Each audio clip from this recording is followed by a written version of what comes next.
In the dusty town of Abilene, a drifter known as Silas Greaves walks into the saloon. A man of weary violence, he takes a small rest. In a story of his own telling, he is many things: a hero, an outlaw, a bounty hunter, a gunslinger. Don't believe everything you read in them dime novels, boy. Call of Juarez is a first-person shooter set in the Old West. It's kind of a side game from the regular Call of Juarez series, although the focus is still on using six shooters and shotguns to mow down waves of bandits and outlaws. The story focuses on Silas Greaves, an old bounty hunter who is recounting his tales of high adventure and how he traveled across the territories and met all sorts of famous historical figures like Billy the Kid and Wyatt Earp and who knows what. Now, the game itself is very much an arcade-style shooter. As you wander through the levels, enemies will pop out at you from every conceivable direction, and blasting them away gives you points, with extra points awarded for skillful headshots and hitting enemies who are behind cover, and multi-kills with dynamite and what have you. When fighting, you have access to all sorts of revolvers and rifles and shotguns, as well as a slow-mo ability that allows you to home in on enemies that are in the environment and even dodge bullets to a certain degree. Now, when you get shot at, you can either take cover and fall back on your old friend regenerating health, or if you're really in the thick of things, you have a quick cheat death maneuver where if a bullet would kill you, you get a last-ditch effort to dodge out of the way, either left or right, and if you pick correctly, part of your health is recharged. Now, on top of all this, at the end of most of the levels, you'll encounter a quick dueling minigame. These duels typically put you in a quick draw contest against some other historical gunslinger, and they can actually be pretty tricky if you're like me and don't have good peripheral vision or reflexes, since you need to keep your enemy targeted, but you also need to keep your hand over your gun, and you need to wait for them to shoot first. Although I should mention you do have the option of just shooting them outright in cold blood, although you don't get as many points if you do so. And like most arcade games, you want those extra points, since in Gunslinger, the points are what allow you to buy upgrades that can improve your character's abilities.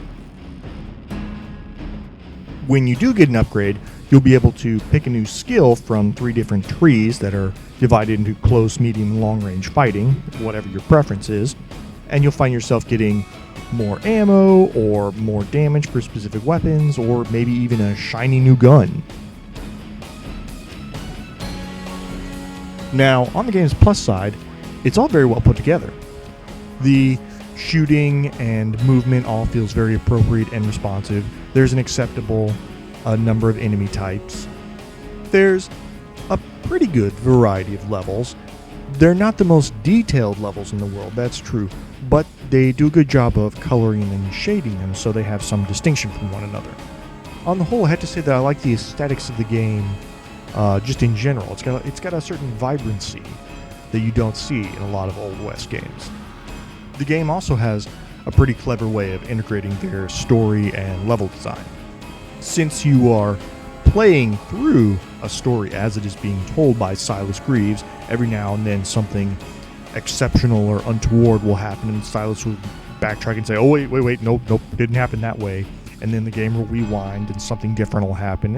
It's kind of clever. It doesn't get, it's kind of a system that doesn't get utilized a whole lot.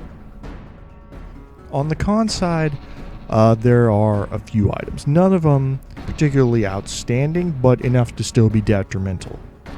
The dueling system. Like I said before, you're either going to love it or you're going to hate it. And it's really easy to hate it early on, especially when you don't have all of your abilities unlocked.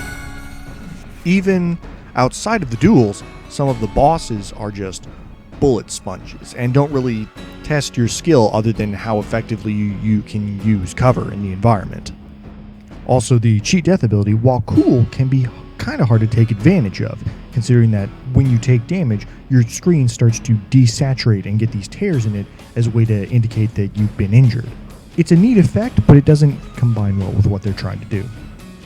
Then, not to mention, but the game is pretty short. you can probably beat it in under 10 hours, although there is a New Game Plus and arcade mode challenges that you unlock as you progress.